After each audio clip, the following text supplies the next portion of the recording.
Play.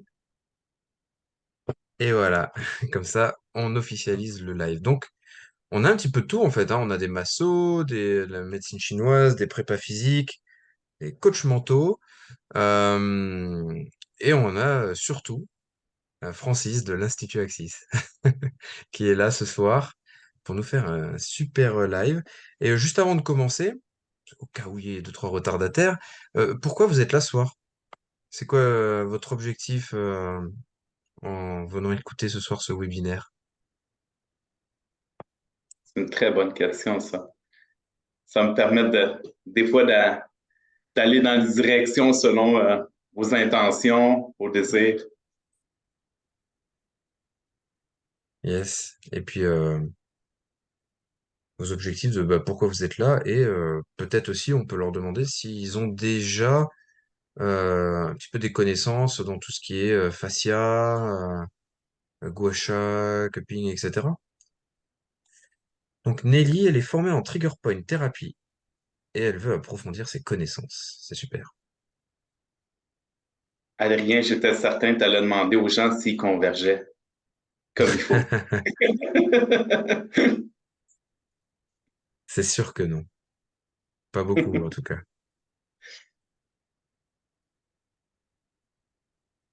Alors, pourquoi vous êtes là ce soir? Dites-nous tout. Utilisez la petite fenêtre de discussion, hein, comme ça va très bien, c'est facile à mettre en place. Application de la neuro à la thérapie manuelle ventouse pour David.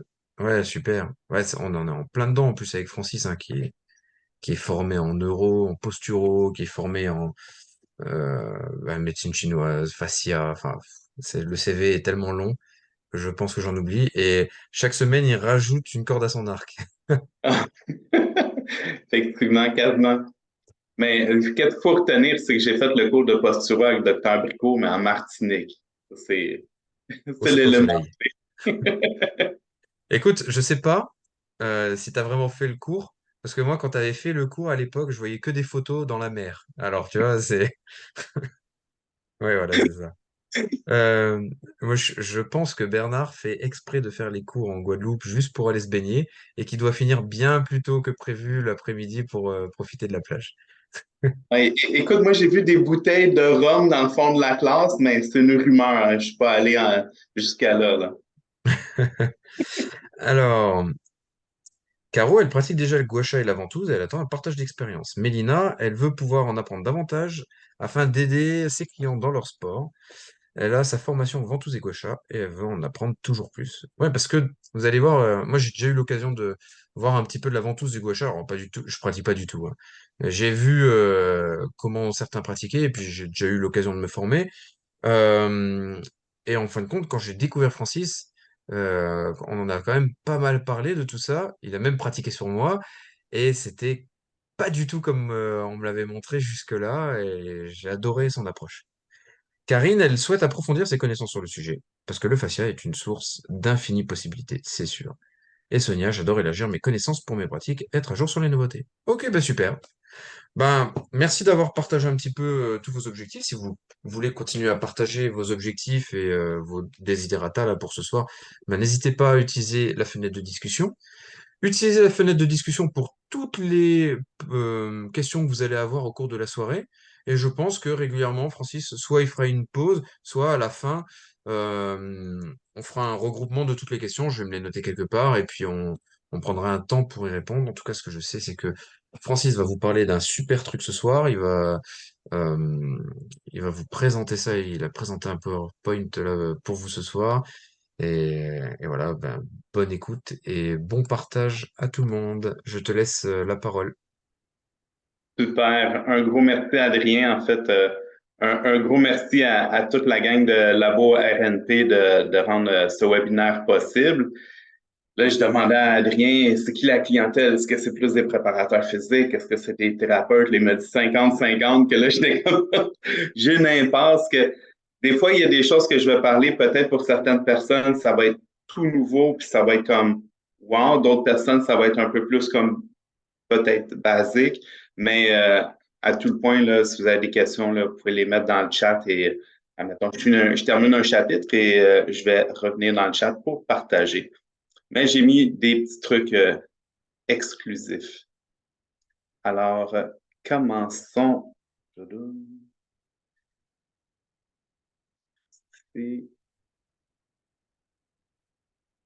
Et c'est parti. Alors, justement, l'approche sur laquelle on va mettre l'accent, c'est l'approche myofaciale.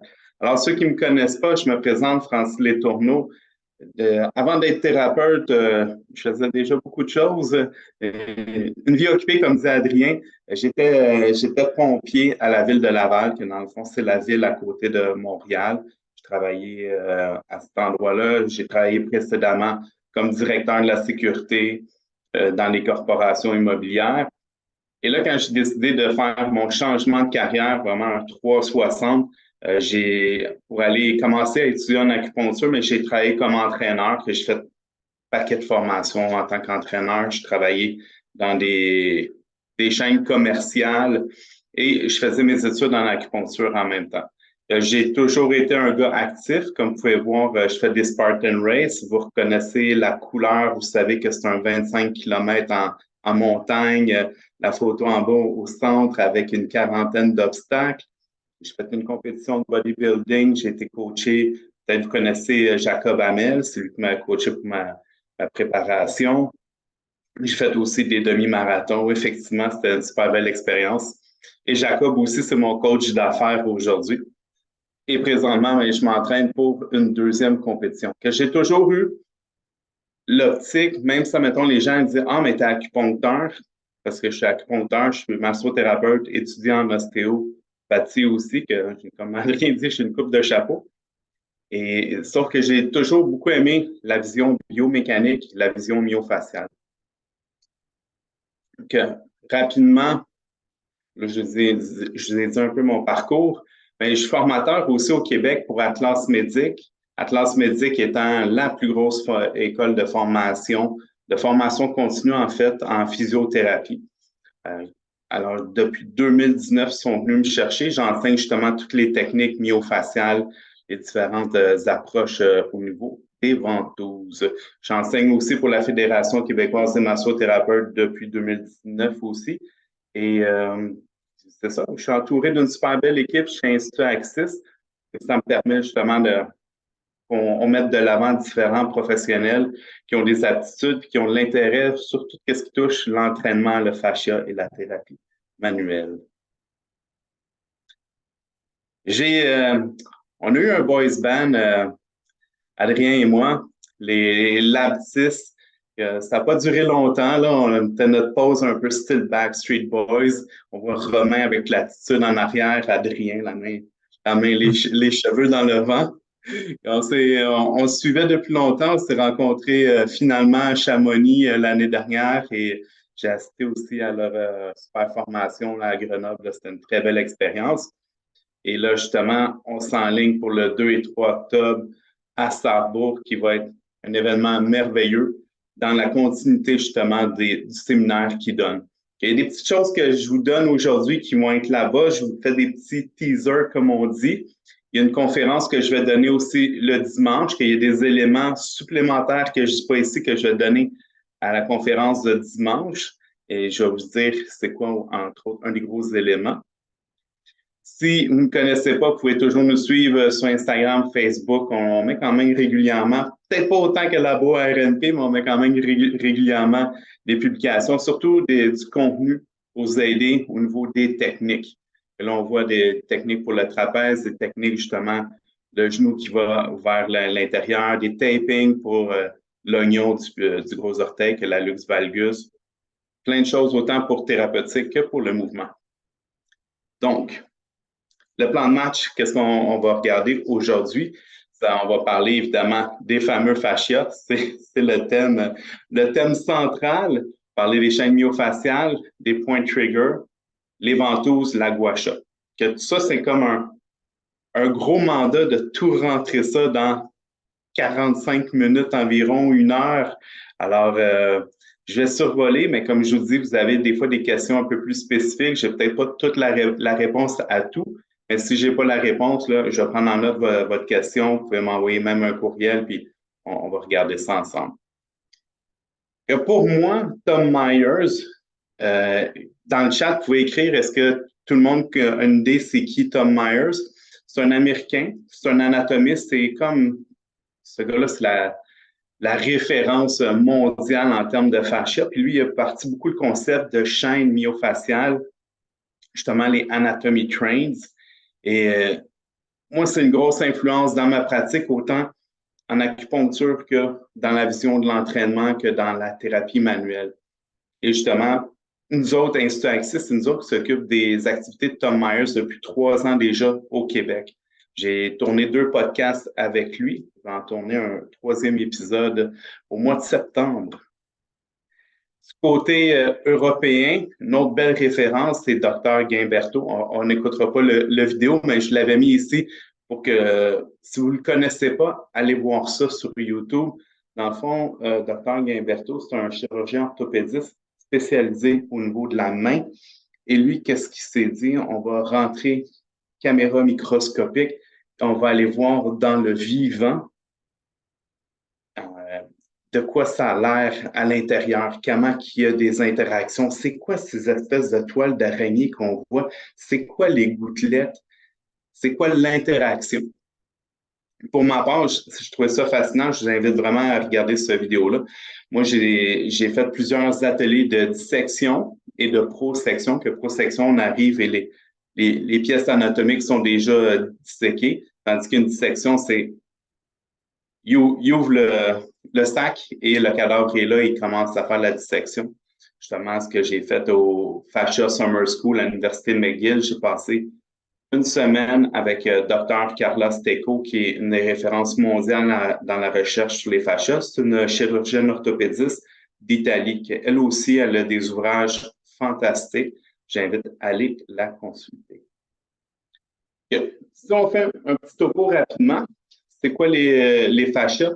En fait, les fascias, on peut calculer qu'il y a 3 couches. Il y a une couche superficielle, que vraiment, si, admettons, je suis sur ma peau, que là, je suis sur un plan de peau, je suis vraiment très, très superficiel. Si je pèse juste assez pour aller toucher mon enveloppe musculaire, là, je suis sur un plan plus musculaire. Ça correspond au fascia profond. Et si je reviens un peu, et là, j'ai une pression plus forte sur la peau, mais sans être direct sur le muscle, là, on est dans le fascia superficiel. Le fascia superficiel, lui, entre autres, il va avoir beaucoup de nocicepteurs, que des terminaisons qui nous indiquent la douleur. Il va avoir des thermorécepteurs aussi, ce qui est évident parce qu'on ne veut pas savoir que ça brûle ou que c'est chaud quand c'est rendu à l'intérieur du corps. On veut le savoir le plus rapidement possible. La couche la plus profonde, ce qui est drôle, c'est que le fascia profond, on s'imagine quelque chose de super profond, super à l'intérieur, mais en fait, c'est l'enveloppe musculaire. Que certains textes, études de Dr. Hélène Langevin, qui est une autre sommité en fascia au niveau mondial, parlent que des fois, le fascia profond et, dans le fond, l'épimésium, l'enveloppe du muscle, convergent ensemble, viennent vraiment se rejoindre et ne sont pas distinguables. C'est pour ça qu'il n'y a pas de réponse encore. Et surtout, qu'est-ce que j'ai compris après une semaine intense de 8 heures le matin à 6 heures le soir à l'université, à faire de la dissection, à voir des spécialistes comme des ingénieurs qui sont venus parler au niveau de la tenségrité, de voir des chercheurs sur les fascias, c'est que tout n'est pas clair encore. Il reste beaucoup, beaucoup à rechercher, beaucoup à comprendre, que c'est pas comme de la brique, du ciment qu'on fait comme, OK, on le sait comment ça réagit. Il y a beaucoup d'interactions à découvrir. Évidemment, il y a le fascia qui est plus profond. En fait, c'est pas le fascia, des fascias, mais le fascia viscéral. Parce que nos organes, ils tiennent, oui, avec des ligaments suspenseurs, mais ils tiennent pas dans le vide, heureusement. Et là, c'est là que je vous disais, au niveau des enveloppes musculaires, en fait, du fascia, là, on en a partout. On a l'épimésium qui est l'enveloppe du muscle, mais à l'intérieur du muscle, il y a des regroupements de fibres musculaires qui s'appellent le périmésium.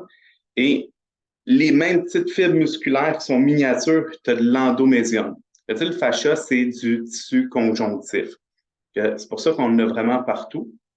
Et ce qu'on peut penser, comme exemple, évidemment, on peut penser à la poitrine de poulet avec la fameuse enveloppe naturel qui est alentour du poulet, qui est dans le fond son épimésium. On peut penser, la première fois en fait que je suis allé à l'Université d'Ottawa pour un atelier de dissection, quand que j'ai vu, en fait c'est la coiffe des rotateurs que je voyais en premier, je trouvais vraiment ça ressemblait à du porc effiloché. Au niveau des cadavres, là, ça ressemble vraiment à ça. Puis on est vraiment malheureusement pas capable, selon les modes d'embaumement, à cause des produits. Il y a des produits qui font que ça dissout les fascias, que si vous voulez faire des ateliers, souvent c'est plus sur un corps frais que vous allez voir ces relations-là. Et là ici, c'est une autre façon de l'illustrer. On a vraiment le muscle avec son enveloppe musculaire, l'épimésium. Ensuite, on a les différentes enveloppes que l'on voit justement l'ensemble de fibres. Et après, il y aurait vraiment la fibre elle-même. Puis le fascia est super important parce que dans le fond, dans ses fonctions, c'est une fonction de proprioception, ce qui est assez important, la perception de soi-même avec le monde extérieur. Ça évite justement d'être maladroit, de tomber, d'être déséquilibré, de bien faire une belle exécution de mouvement. Et il y a l'autre volet, c'est l'interoception. Et l'interoception, c'est super important parce que c'est pour ressentir les signaux de ce qui se passe à l'intérieur de notre corps. Et au niveau de l'interoception, à la limite, il y a beaucoup, il y a beaucoup de mécanismes qui sont inconscients, mais le système immunitaire, je le rentre aussi dans l'interoception parce que c'est là que le système immunitaire, le système lymphatique prend en charge justement s'il arrive quelque chose, s'il y a une invasion d'un pathogène à l'intérieur et tout. Que ça, c'est deux rôles des fascias. Et dans les fascias, longtemps, ça a été considéré comme du matériel d'emballage, que c'est comme si vous recevez votre colis de chez Amazon, puis là, il y a le papier bulle, que là, vous êtes tout en train de briser le papier bulle. Ça a longtemps été vu comme quelque chose d'inutile dans les dissections. Et en fait, avec les analyses microscopiques, ils ont compris qu'il y a plein de choses là-dedans, comme des fuseaux neuromusculaires, évidemment des récepteurs de Golgi, les corpuscules de Pacini, ensuite les récepteurs de Ruffini, que les récepteurs de Ruffini qui nous envoient une information au cerveau, comme quoi que justement il y a un étirement lent qui est en train de se produire ou une pression plus lente, il y a des terminaisons nerveuses libres, que là on est vraiment, il y a peut-être, je dirais, 15-20 ans, et peut-être encore certains le pensent aujourd'hui que c'est juste du matériel d'emballage. Et là, on le voit, tout dans le fond, ces mécanorécepteurs envoient de l'information essentielle. Et c'est là, des fois, on parle, bon, au niveau des fascias, on parle souvent de tout ce qui est adhérence, tissu cicatriciel. Des fois, c'est dur à dire. Est-ce que c'est vraiment de l'adhérence? Est-ce que c'est vraiment du tissu cicatriciel? Ouais, tissu cicatriciel, c'est assez facile, dans le sens qu'il y a eu un trauma ou il y a eu une chirurgie. Mais des fois, adhérence, le mot large, le dos large, ce que j'ai plus tendance à dire, ça serait plus, admettons, des restrictions tissulaires. Et là, je parlais avec un des chercheurs à McGill le mois dernier. J'ai expliqué des sensations qu'on avait avec la gua sha, puis là, on s'est rendu compte que peut-être c'était même pas des restrictions tissulaires, c'était pas des adhérences, c'était autre chose. Puis je vais vous en parler un peu plus tard. Ce qu'il faut retenir, dans le fond, au niveau de toutes les espèces de, je le mets entre guillemets, là, comme Docteur Terreur, irrégularité des tissus, au niveau des fascias, ça peut créer une irritation mécanique. Ça va jouer aussi dans la transmission de force lors des mouvements. À la palpation, vous pouvez palper des fois certaines régions typiques là, que vous pouvez en trouver, là, c'est au niveau de la bandelette iliotibiale, basse latérale. Vous allez palper, ou même si vous faites de la gua sha dans cette région-là, on dirait qu'il y a du sable sous la peau. Et ce qu'il faut garder en tête, surtout avec le tissu cicatriciel, mais en fait avec les restrictions en général, c'est que le tissu cicatriciel, il peut aller. Je vais faire un comparatif. Tu as le gars en veston-cravate, super clean cut.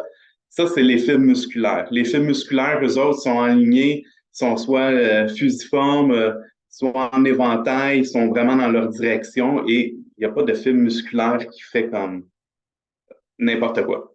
Tandis que le tissu cicatriciel, lui, il est vraiment sur un gros trip de drogue, puis il fait comme n'importe quoi, dans le sens qu'il part en pleine création, quasiment on pourrait dire. Parce qu'en fait, qu'est-ce qu'il va faire, c'est qu'au lieu de suivre une ligne, une matrice, il va aller s'attacher sur des structures qui ne devraient pas s'attacher. Il va aller en profondeur, qui va vraiment sur un plan 360. C'est comme ça qu'il faut le voir.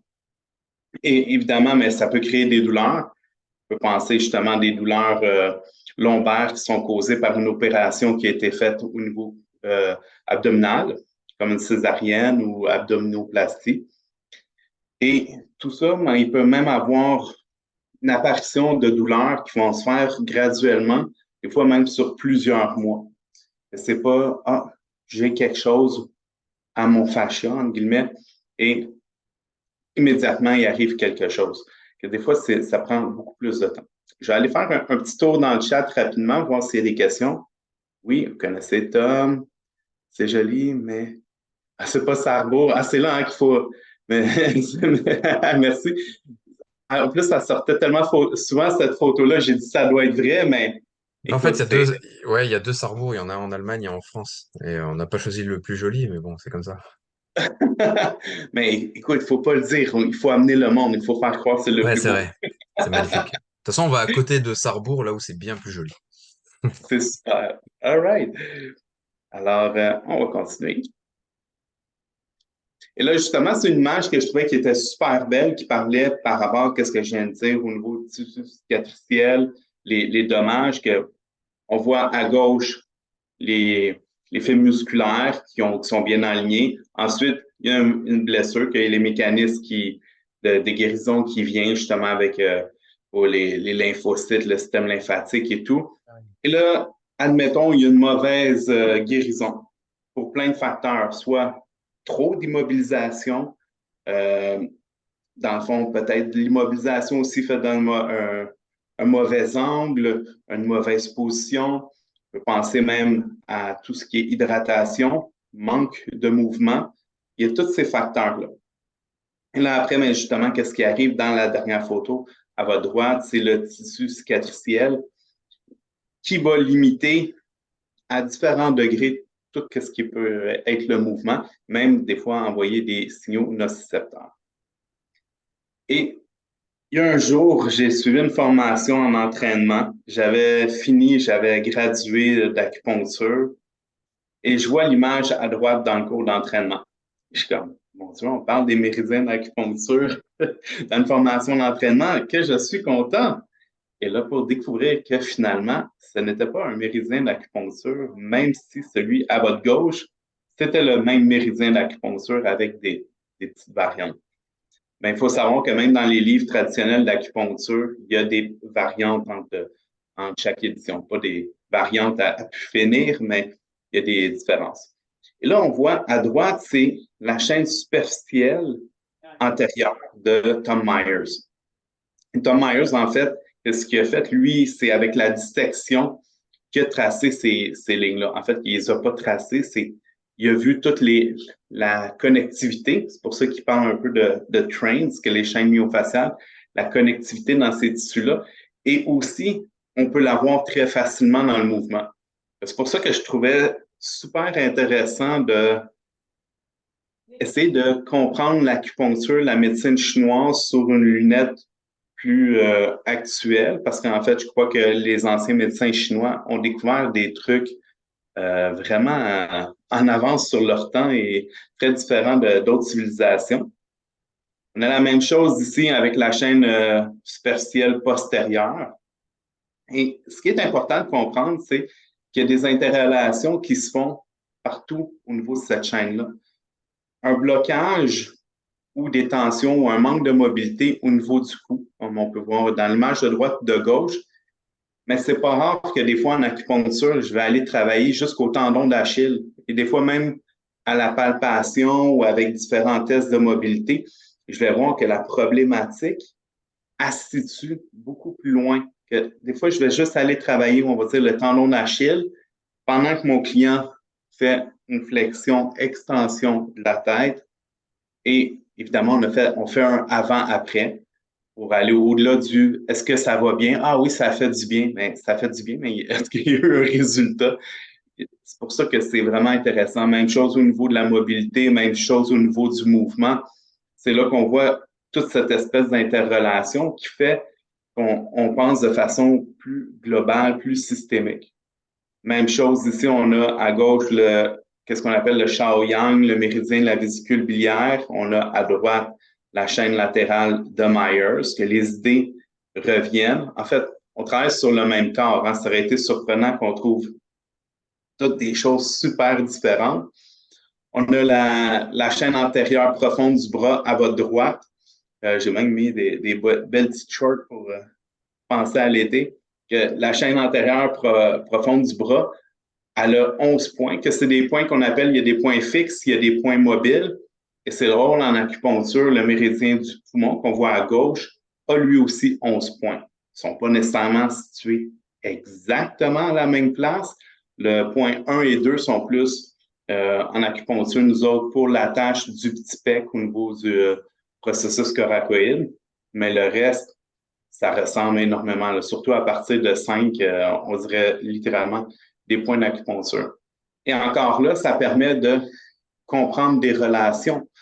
On peut penser, je donne un exemple par rapport de Qigong, mais juste un exemple, il faut penser en termes de rotation externe, rotation interne, que justement, mouvement d'ouverture au niveau pectoral, que si vous travaillez par exemple avec des ventouses au niveau du pectoral, vous pouvez même commencer la paume vers le bas, les bras vers l'avant, et vous tirez la ventouse.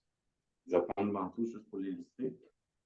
Prendre une ventouse, la tirer, et pendant ce temps-là, le client va faire un mouvement contraire. Il va aller dans sa rotation externe.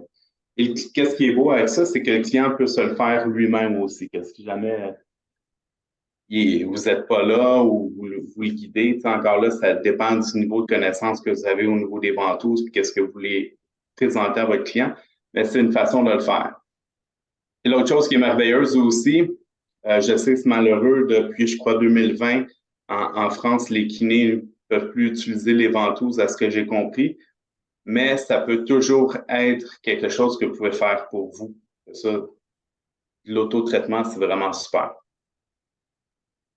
Et tout ça amène, je vous parlais précédemment, hein, juste ici avec les différents points fixes, les points mobiles, sur un méridien myofacial, mais ça me fait penser justement aussi aux trigger points.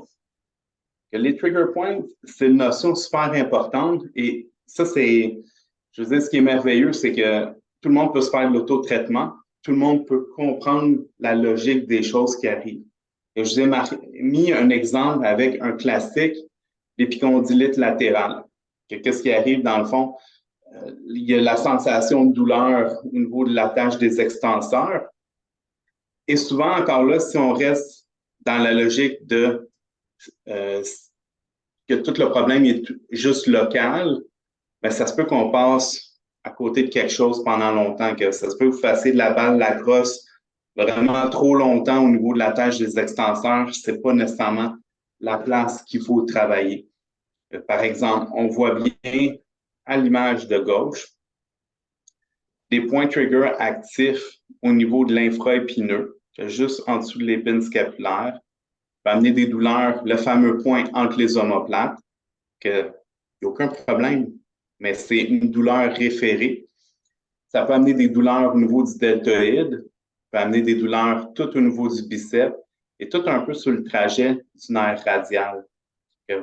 Parfois, chez certaines personnes qui ont vraiment des douleurs au niveau du coude, on va aller travailler dans cette zone-là. Oh, la douleur au niveau du coude a diminué et parfois à part. Quand c'était cette zone-là qui était problématique au niveau de l'infraépineux. Même chose avec l'image au centre, on a le supraépineux. Le supraépineux aussi va amener des douleurs au niveau dans la région de son attache, mais aussi des douleurs vers le coude et les attaches des extenseurs. D'où l'importance de voir justement l'interaction, parce que veux pas, s'il y a des muscles qui sont inhibés, ben, il y a d'autres muscles qui vont travailler encore plus fort. D'où l'importance de faire un testing musculaire pour avoir une idée, bon, est-ce que mon muscle est inhibé, il est activé, il est trop facilité? Parce que une erreur que je vois souvent, par exemple, en thérapeutique, c'est que quelqu'un qui a mal dans le dos, au niveau thoracique, ah ben, le monde va se faire traiter, on va aller se faire masser ou mettre des aiguilles dans le dos. Mais les muscles qui ont des trigger points, souvent le muscle est inhibé. Et souvent, si on pense juste au niveau postural, les épaules arrondies, la bascule antérieure au niveau de l'épaule, la rotation interne de l'humérus. Mais là, c'est tous les muscles qui sont sur la face antérieure, comme les pecs, les petits pecs, le sous-clavier. C'est tous eux autres qui écopent finalement. Donc, l'objectif, au lieu de détendre dans le dos, que ça encore là, ça peut être fait soit avec la balle lacrosse, soit avec d'autres instruments, ben, votre client, il peut peut-être aller travailler plus au niveau de la face antérieure pour justement aller dégager ces muscles-là qui seraient comme trop tendus. Et même chose, dernier exemple, au niveau des triceps. Parfois, au niveau des triceps, ça peut amener des douleurs directement localisées au coude puis à la tâche des extenseurs. Donc, le problème n'est pas nécessairement où est-ce qu'on a mal. C'est un peu comme Dr. Perry dit Stop chasing pain, arrêtez de chasser la douleur, et pas toujours là. Et ça, c'est un exemple, je vais passer rapidement, mais les fameux maux de tête, les céphalées, les migraines, les clusters, en fait, c'est pas nécessairement juste un problème local. Ça peut venir du cou, ça peut venir ailleurs, que là, c'est intéressant. Même les douleurs dentaires, parfois, c'est des douleurs référées à cause du muscle temporal. Que si on pense on a des clients qui serrent trop des mâchoires, mais justement, ça peut amener ces tensions-là au niveau des temporaux. Vous voyez, avec les schémas, ça donne vraiment de la bonne information. Et donc, on parle d'un trigger point. Je pense qu'il y a quelqu'un qui a son micro ouvert, juste le Ouais, garder fermé. j'ai coupé. All right, merci. Qu'est-ce que c'est ça? Là, on a vu les images des trigger points, c'est les images classiques qu'on voit. Les trigger points, en fait, ça a été découvert ou redécouvert par Dr. Jane Dr. Travel, ça va être plus simple. Et elle c'était dans le fond la médecin, c'était la rhumatologue de John F. Kennedy. C'est vraiment une femme qui était une grande chercheure au niveau de la médecine, fait des études scientifiques, là, une et une autre. Grosso modo, c'est quoi un trigger point? C'est vraiment un point d'irritation qui peut être super douloureux, que des fois, le client va vous parler, j'ai une douleur vraiment à cet endroit-là. Là, on parle, puis on va sentir des fois un patron d'irradiation qu'en pressant sur la zone, ça va amener plus loin. Des fois, ça reste juste localement. Il peut avoir justement, ça peut amener des perturbations motrices comme le fait d'avoir plus de difficultés à faire un exercice, donc moins de force. Parfois aussi, ça peut raccourcir l'ensemble de plusieurs fibres musculaires et justement perturber, dans le fond, l'amplitude de mouvement. Et vous pouvez aussi des fois avoir des signes de vasoconstriction, d'hypersécrétion, que des fois, il y a un peu plus de chaleur, des fois, c'est de la moiteur, très localement. Et les trigger points, on pense beaucoup au niveau des douleurs musculaires, physiques, mais en fait, il y a aussi beaucoup d'éléments au niveau même de digestion. Parce qu'il y a beaucoup, je dirais, dépendamment des auteurs, il y a des auteurs, ça part à peu près à 70 jusqu'à 85 des auteurs disent que la majorité des trigger points, en fait, 75 des trigger points seraient des points d'acupuncture aussi, ce que j'observe dans ma pratique.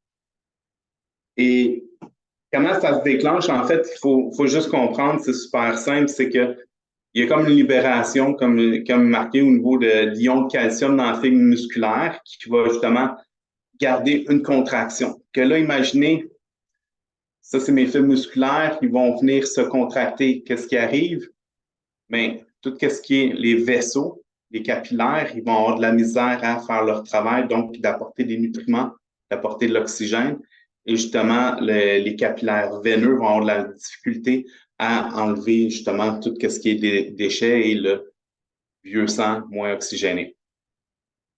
Donc, cette espèce de combinaison-là de fibres constamment contractées, moins d'oxygénation, moins de nutriments, mais ça va provoquer justement ce qu'il appelle la théorie de la crise énergétique et ce qui va faire que les fibres musculaires vont rester contractées jusqu'à un certain temps. Des fois, ils peuvent durer comme plusieurs semaines, plusieurs mois, plusieurs années.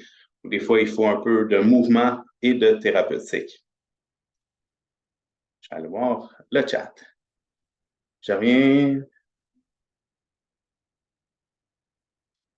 Les croix noires, en fait, Sonia, ce que c'est les indications où est-ce que les trigger points sont sur le muscle. Après, le rouge, c'est les patrons d'irradiation. Quand il y a de la rougeur sur la peau aussi, parfois, il peut en avoir, mais ce n'est pas une condition essentielle. Caro, je reviens sur les chaînes de Myers. Que ce soit des équivalences en Myers pour les chaînes internes MTC. Quand on parle des chaînes internes, j'imagine que tu parlais peut-être des méridiens réguliers, parce qu'au niveau des méridiens, c'était plus qu'est-ce qu'on appelle les méridiens tendinomusculaires. Sinon, c'était juste comme les méridiens réguliers, là, les 12 réguliers là, avec la petite ligne. Ça revient beaucoup à aller rechercher. Là. Si vous êtes déjà curieux, curieuse à en savoir plus, moi, je vous invite à aller voir sur notre Instagram, notre Facebook. Comme je disais précédemment, on a plusieurs capsules, soit sur les trigger points, différents tests, mais des observations avec les ventouses, des trucs avec du taping, que des fois, vous pouvez même faire des auto-taping et ça peut vous faciliter la vie grandement. Alors là, comprenez, on est rendu, on a changé de section, on a parlé des fascias, des chaînes myofasciales, des trigger points. Là, on va aller parler avec les outils avec lesquels on veut les travailler. Évidemment, qui ne connaît pas Michael Phelps? Les ventouses étaient déjà populaires avant, mais grâce à Michael Phelps, ça a juste été de façon exponentielle. Et il y a plein de raisons pour ça. Évidemment, les ventouses, en guillemets, c'est vieux comme le monde. On peut penser même en Égypte ancienne, sur les temples, c'était le temple de Komombo. Il y a même des instruments médicaux qui ont été gravés sur les murs du temple. On a des scalpels, on a différents instruments, il y a même des ventouses. Évidemment, les médecins grecs, ils ont repris ça par après. Que ça fait partie de l'héritage culturel, je dirais quasiment à l'échelle planétaire depuis toujours. Et quand que je parle de ventouses, c'est pas ce que je pratique. Des fois, on se demande, OK, mais c'est quoi? C'est quel modèle de ventouse? Parce qu'il y en a plein de modèles différents. Et ici, ça doit être quelque chose. C'est des cornes de buffle. Ça fait penser beaucoup plus à un habillement là, comme Bowser dans Mario Bros. Mais on parle pas non plus de Colombian butt lift. On parle beaucoup plus d'une approche moderne avec des ventouses, comme ici, on a James Harrison, qui était linebacker dans la NFL, qui a fait un documentaire à National Geographic parlant de justement différents traitements qu'il recevait, évidemment comme acupuncteur, les chiropraticiens, les massothérapeutes. On le voit ici justement, 350 000 par année qui investit dans les thérapeutes. C'est le genre de client que tout le monde veut avoir. Là, super sympathique en plus. Et ça, c'est des ventouses en plastique à pont. On a Conor McGregor, Serena Williams, on a champion de weightlifting powerlifting de la Chine. Il y a plein de superstars d'athlètes qui utilisent les ventouses. Bon, est-ce que c'est une mode? Encore là, il faudrait leur demander, mais si on s'en fie à Michael Phelps, ça ne l'est pas. Et là, ici, on voit différents modèles qui existent. Et là, chaque modèle a des particularités. Je ne rentrerai pas là-dedans parce que je pourrais en parler facilement pendant 1 heure. Mais ce qu'il faut garder en tête, un modèle que moi, je privilégie dans ma pratique, c'est celle en silicone, puis les ventouses sont transparentes. Pourquoi? Vous allez le voir dans quelques images. Mais en silicone, il se nettoie et se désinfecte facilement. Autre chose, on peut les pincer et les plier, ce qui fait qu'on peut les glisser beaucoup plus facilement que celles avec l'espèce de gun et la pompe. Ensuite, quand ils sont transparents, on voit ce qui se passe à l'intérieur. Et ça, qu'est-ce qui arrive, c'est fondamental parce que des informations comme ça, on veut le savoir. Là, on se dit, OK, qu'est-ce qui est arrivé? On dirait que ça a l'air quasiment un point d'interrogation qui est à l'intérieur. Mais ça, c'est les restrictions tissulaires. Puis des restrictions tissulaires nous en dit beaucoup sur qu'est-ce qui se passe. Et ce qui arrive, c'est que des fois, il y a des gens qui ont des douleurs localisées de façon précise depuis plusieurs années.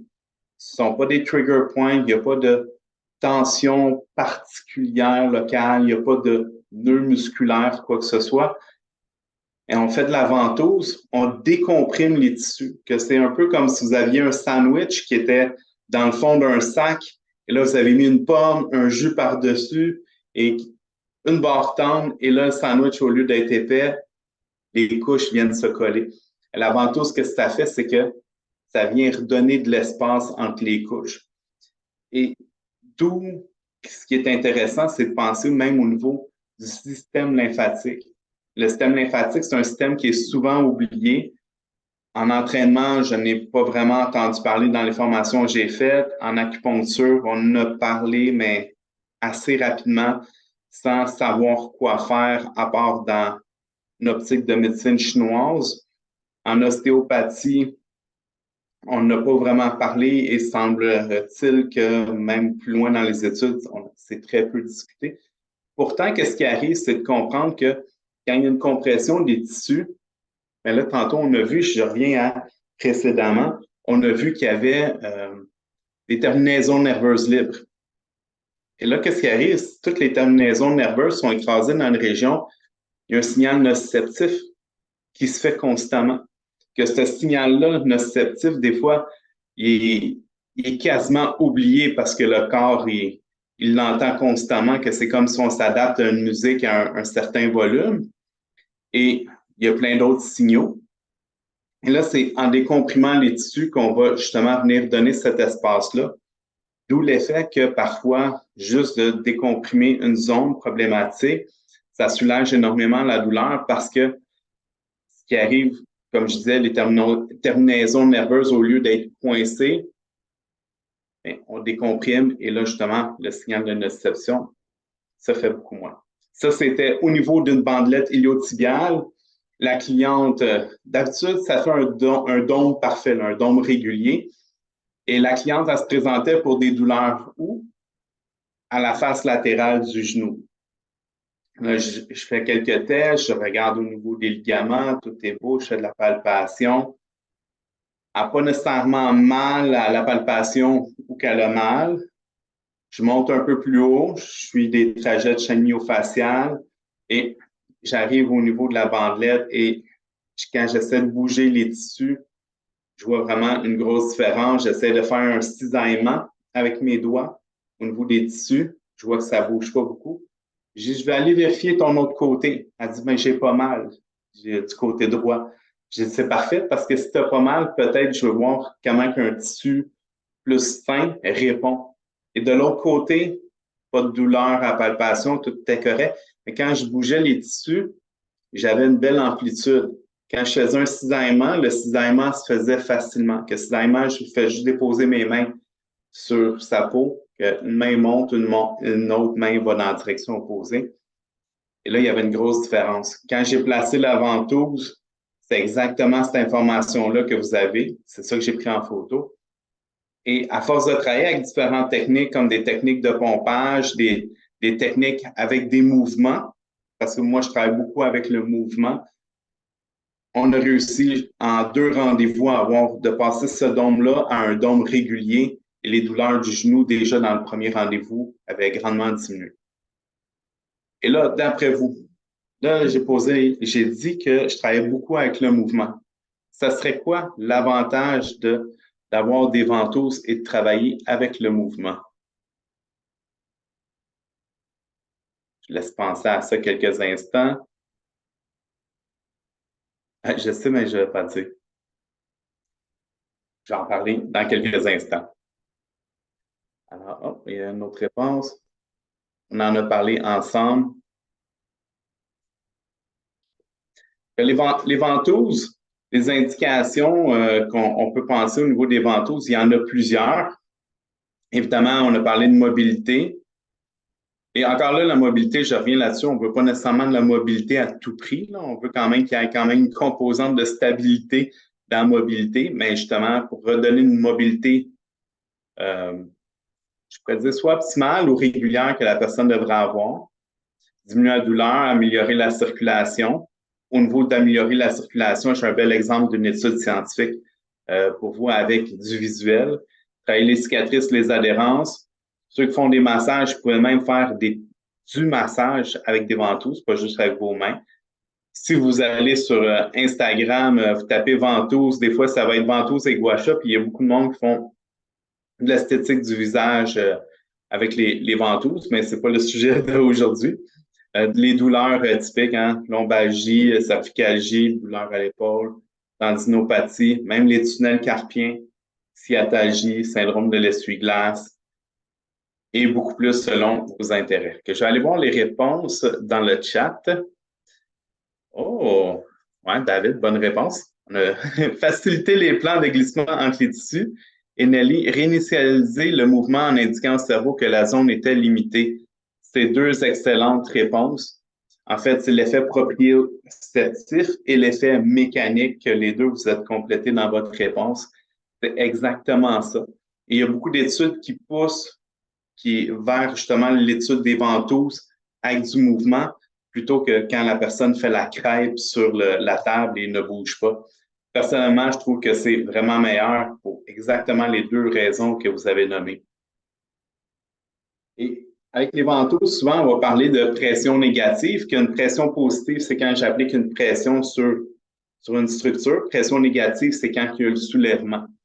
Ça va aider pour la vasodilatation. Puis là, évidemment, d'autres éléments qu'on a parlé que je ne reviendrai pas, comme diminuer la douleur et tout. Mais ce qu'on peut penser, c'est que ça facilite le drainage de la lymphe parce que si notre fascia superficielle et la peau sont collés, mais entre les deux, entre le fascia superficiel et la peau, c'est le système lymphatique. Donc, on va créer cette espèce de distension-là et le flot lymphatique va circuler beaucoup plus facilement. Et ça va éviter des fois des édèmes, ça va éviter de la congestion. Et on peut penser à tout ce qui est, si je parle d'un langage médecine chinoise au niveau de l'énergie, mais quand un muscle est bien innervé, quand il y a une bonne circulation sanguine, de l'oxygène, des nutriments, mais grosso modo, on parle d'énergie, c'est la même chose. Et ici, j'ai une vidéo. Je vais juste placer en contexte. C'est que les ventouses, là, je m'adresse au coach, mais justement un peu comme la réponse qu'on a eue précédemment. Les ventouses, c'est un excellent outil de cueing pour donner des indications. Un exemple, quand j'ai fait ma compétition de bodybuilding, il y a certains mouvements dans le posing avec le grand dorsal, j'avais plus de difficulté à avoir mon mind-body connection pour aller faire sortir mon grand dorsal. Et ce que j'ai fait pour travailler là-dessus, j'ai placé des ventouses exactement sur l'endroit que je devais travailler, juste pour dire à mon corps, OK, c'est là exactement, force ou essaie de travailler au niveau de la ventouse. Il y a des fois, les clients qui ont de la difficulté à ressentir un muscle et quasiment toute la chaîne musculaire et tout le corps est en train de compenser pour faire le mouvement, ça peut être excellent. Autre chose aussi, on pense souvent les fameux élastiques quand on fait les squats pour les petits moyens fessiers, mais les ventouses aussi peuvent faire quelque chose de vraiment bien là-dessus. Et je vais vous le montrer, vous allez voir le avant-après dans le mouvement. Puis ici, ça, c'est dans une formation qu'on avait donnée dans la ville de Québec. Regardez à droite comment justement le pied verse à l'intérieur. Et là, ce qu'on est allé chercher, c'est l'effet proprioceptif. Là, on n'est pas dans un mode de traitement ou quoi que ce soit, vraiment juste pour faire du cueing avec une bonne succion. Et là, elle refait ses squats, que là, on pouvait penser, est-ce que c'est un affaissement de l'arche? Est-ce que c'est une problématique de X, Y, Z? Là, on peut voir qu'au niveau proprioceptif, il manquerait peut-être un input pour cette cliente-là, pour le côté sensoriel. Fermer ma fenêtre.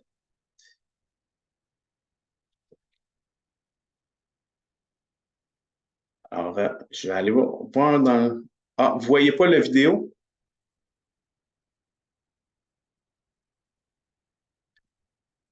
Adrien, est-ce que vous avez vu la vidéo du squat?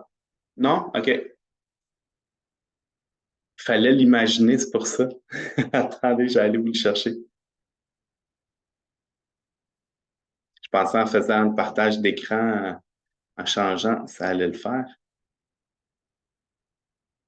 OK. Ah, là, on va le voir.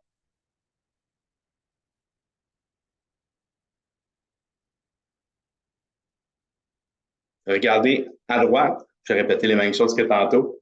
Regardez au niveau de son pied, tout va vers l'intérieur, que l'on pourrait penser, est-ce que c'est petit moyen fessier, qu'est-ce qu'il y en est? Et là, c'est là qu'on a mis des ventouses avec une bonne succion sur la chaîne latérale, que là, ici, dans le cas, les fibulaires.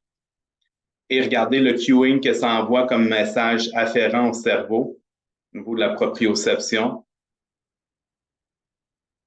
Qu'au lieu d'avoir soit un élastique qui tire la jambe vers l'extérieur ou des élastiques qui font le tour des cuisses et que la personne doit forcer pour aller à l'extérieur, ce qu'on a ici, c'est un autre type de signal. C'est pour ça que je vous disais au niveau pour vos clients, que ce soit en entraînement ou que ce soit au niveau du thérapeutique, ça peut être super intéressant d'aller le chercher de cette façon-là. C'est une façon très, très différente de travailler. Je vais revenir un peu plus loin au début. Et ce qui m'amène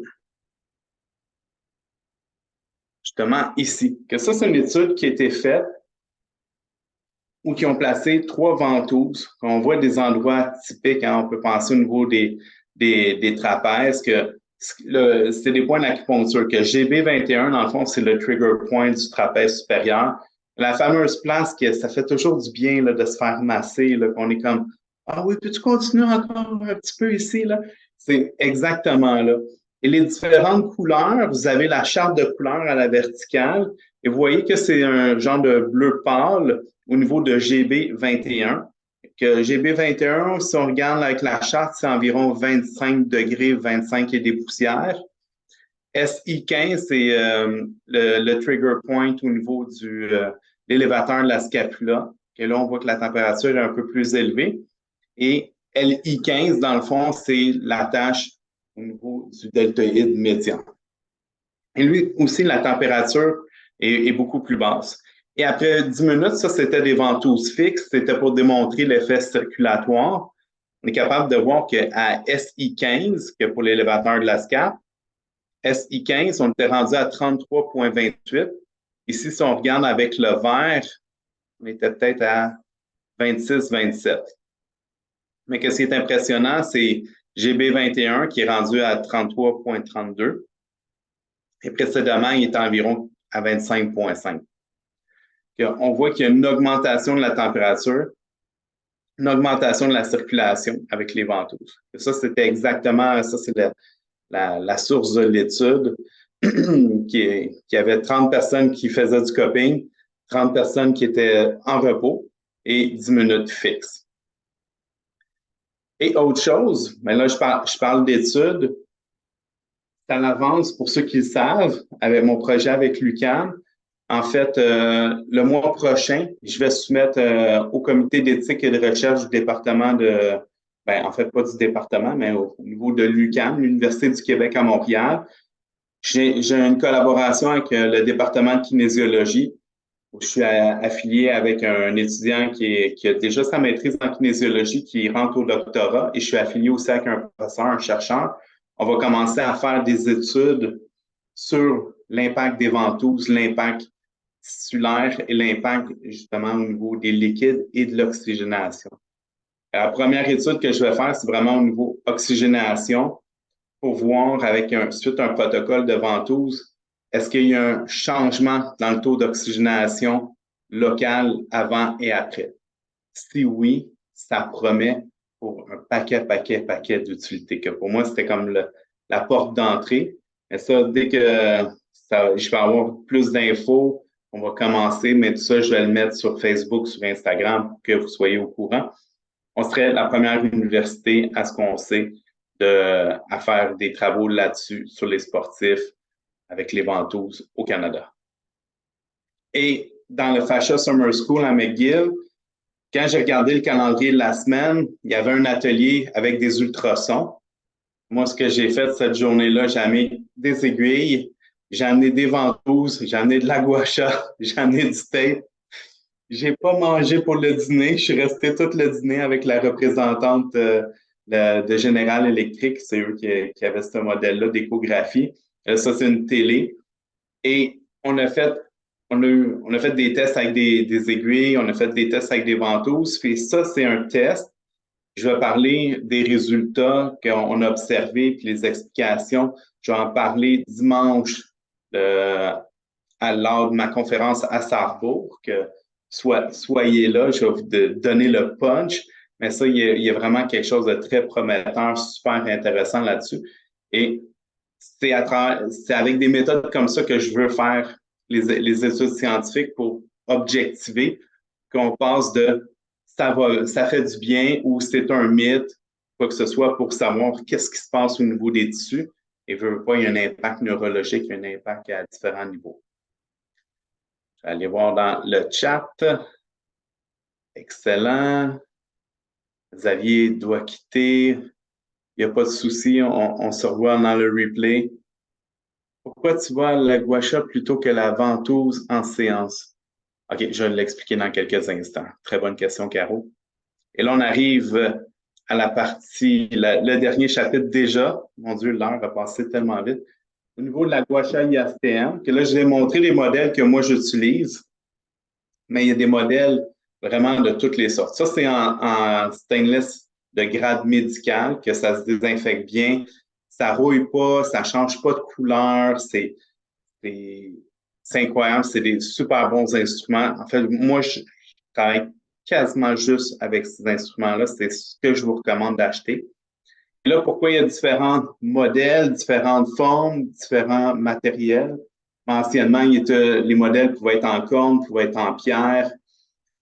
Sauf que qu'est-ce qui arrive, c'est que moi, je trouve que ces modèles-là, des fois, sont petits, des grosses mains, ils s'effacent quand je ferme ma main. Mais autrement, soit en pierre, vous les échappez au sol, ils sont brisés, que vous avez payé 15-20 euros pour une gua sha en pierre, puis elle se casse, c'est toujours dommage. Ensuite, c'est ça, il y a eu différents modèles pour épouser les différentes formes de corps et les différentes utilités que vous voulez aller chercher, que ça, c'est super intéressant. Et les effets physiologiques de la gua sha, il y a des effets qui sont un peu similaires de la ventouse. On ne parle pas de décompression, c'est pas de la pression négative, là, c'est de la pression positive, mais ça ne veut pas dire qu'on rentre nécessairement en profondeur. On peut faire un travail très superficiel au niveau de la peau, au niveau du fascia superficiel. On peut faire un travail plus profond, même au niveau musculaire. Et le point qui, je trouve, le plus intéressant, il y en a plusieurs, là, mais le plus intéressant, c'est la réduction de la viscosité des tissus. Là, c'est quoi la viscosité des tissus? En fait, qu'est-ce qui arrive, c'est que quand le fascia bouge moins, que oui, mettons, je peux dire, je travaille à l'ordinateur, je bouge, ouais, mais c'est un mouvement répétitif, c'est pas un mouvement optimal. Oui, tu fonctionnes à ton ordinateur, mais l'être humain, il n'a pas été développé pour ça. Donc, suite à des mouvements répétitifs, manque de nutrition, manque de variété dans les mouvements, manque d'hydratation, comment je peux dire ça? La substance fondamentale au niveau, l'espèce de lubrifiant au niveau des fascias va venir à un état plus gélatineux, qui va passer d'un état plus liquide à plus gélatineux. Et tout ça, ça fait une espèce de densification que parfois, on va passer la gua sha, ça va être vraiment je vais en prendre une justement. Admettons, je prends elle. Ça, c'est un modèle que je vous recommande parce qu'il est très, très versatile. Si vous n'aviez juste un à acheter, là, vous partez dans la forêt, vous pouvez juste en amener un, ça serait celui-là. Là, je vais le faire sur mon avant-bras. Alors, ici, je pourrais faire gratter. Je peux changer mes vecteurs, je peux changer mes différentes directions pour ressentir. Je peux y aller très lentement. Comme là, ici, je le sens à jonction musculo-tendineuse, il y a un changement et on va ressentir des fois un peu de sable, comme un effet sablonneux en dessous de l'instrument. Ce n'est pas nécessairement des restrictions tissulaires. Des fois, c'est juste de le travailler, peut passer rapidement et là, on va sentir que ça devient lisse, lisse, lisse. Que ça, tout porte à croire que ça peut être plus une situation de viscosité des tissus. Et là, qu'on redonne justement en amenant cette chaleur-là, en amenant cette pression répétée, que le lubrifiant des fascias passe d'un état plus visqueux, plus gélatineux, à plus liquide. Alors, comme ça, il y a un meilleur mouvement. C'est vraiment un très beau complément avec les ventouses, parce que la ventouse, oui, on peut ressentir des restrictions, mais la ventouse va créer de l'espace, tandis que la gua sha va venir scanner et va travailler vraiment super bien sur la viscosité des tissus. Il y a des études aussi qui ont montré au niveau des ligaments collatéraux, il avait fait justement, il avait fait des échographies de gens qui avaient eu des accidents et les gens qui ont eu de la gua sha se sont rendus compte que les fibres de collagène étaient beaucoup plus enlignées au lieu d'être comme disparates et comment je peux dire ça? Pas repousser, mais en fait, se recréer. L'aliment des fibres était beaucoup plus ordonné. Et ça, c'est un exemple qui vient justement de Dr. Stecco, Carla Stecco, avec qui j'ai suivi la formation à McGill, au niveau de la densification puis la fibrose, parce qu'il y a deux éléments, puis la densification, c'est un élément qui se module beaucoup plus facilement que quand je parlais au niveau, mettons, densification, viscosité et tout. C'est par l'alimentation, l'exercice et les mouvements répétitifs. Que ça peut être quand même, les habitudes peuvent être changées. Ensuite, autre chose, c'est que avec le travail sur les tissus, on peut avoir une amélioration beaucoup plus rapide. Et tandis que la fibrose, mettons comme dans un cas de trauma, un accident de véhicule, une chirurgie, justement aussi le diabète qui endommage les tissus puis les vaisseaux, ça peut être vraiment comme tu bouges beaucoup moins. Et là, à partir de là, le travail se fait, mais l'amélioration est plus dure à avoir.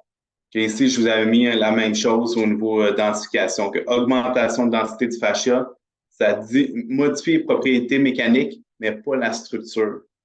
Et il n'y a pas d'altération. Tandis que la fibrose, il faut garder en tête qu'il y a une altération au niveau des tissus. Et déjà, on était rendu là. Là, j'ai piqué votre curiosité, je le souhaite. Et encore là, je vous invite à aller voir notre merveilleuse offre pour la formation de 2 jours. En fait, qu'est-ce qu'on va faire? Ça va être, d'habitude, on ne le fait pas comme ça. D'habitude, ce qu'on fait, c'est une formation parcours. Une journée, c'est ventouse, une journée, c'est gua sha. Et au préalable, vous avez tout le cours en ligne qui vous donne une multitude de techniques, une multitude de protocoles, de l'information théorique pour comprendre qu'est-ce que vous allez faire en pratique, parce que je sais que certaines personnes trouvent la théorie, mais quand on comprend bien la théorie et qui est bien expliquée aussi, ça nous permet de comprendre ce qu'on fait en pratique. Et si ça ne marche pas, qu'est-ce qu'on fait en pratique? Ça nous permet d'aller trouver des options. Et ça ne marche pas à cause de ah ouais, mais si je fais un lien avec tel élément, ça l'expliquerait ça, que je vais aller travailler d'une autre façon ou ailleurs et on va avoir des très bons résultats. À Sarrebourg, ça va être 2 jours où qu'on va littéralement travailler ventouse et gua sha en alternance. Et jour 2, on va travailler beaucoup, beaucoup avec le mouvement aussi. Sur notre site web, je pense Romain a partagé le lien.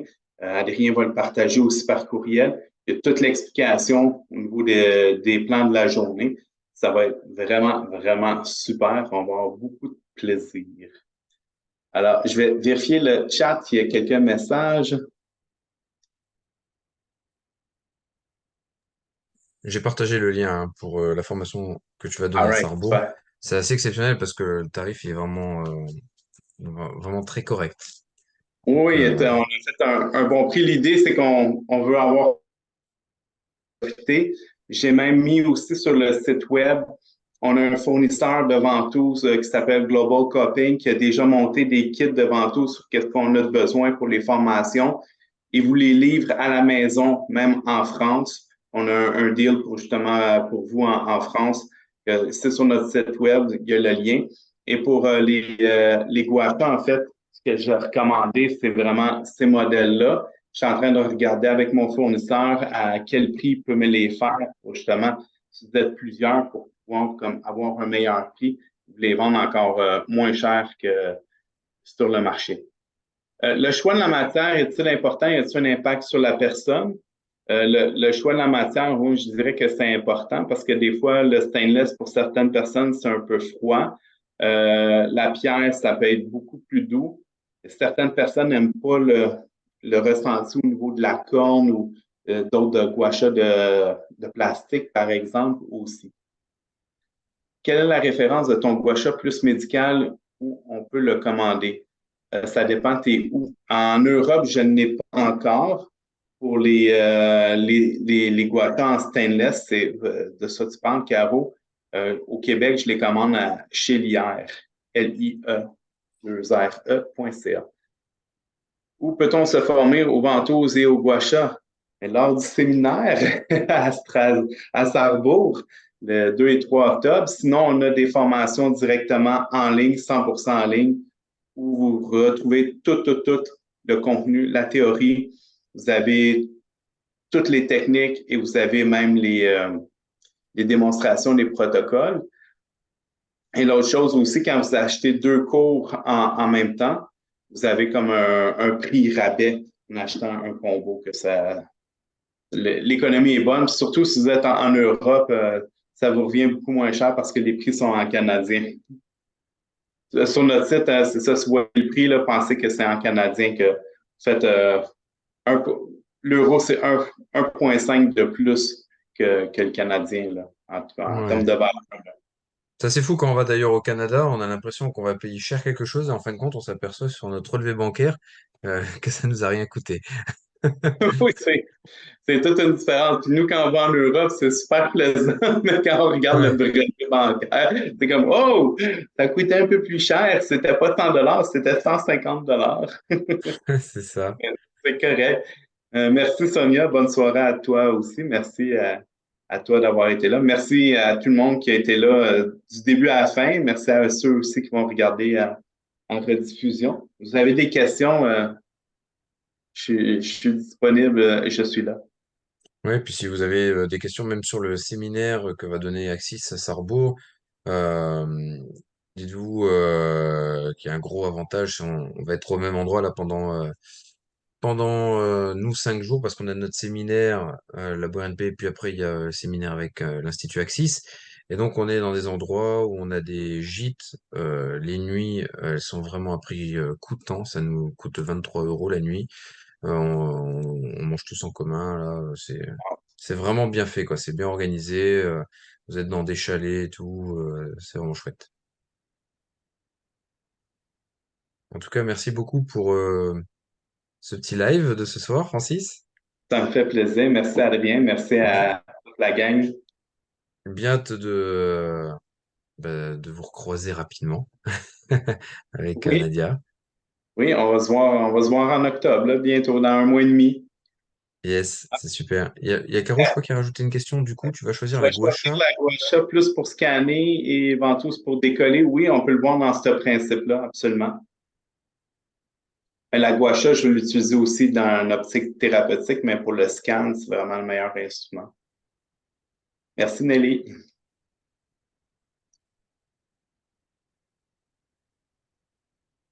Merci à tout le monde et puis bonne soirée. J'ai coupé l'enregistrement s'il n'y a plus de questions.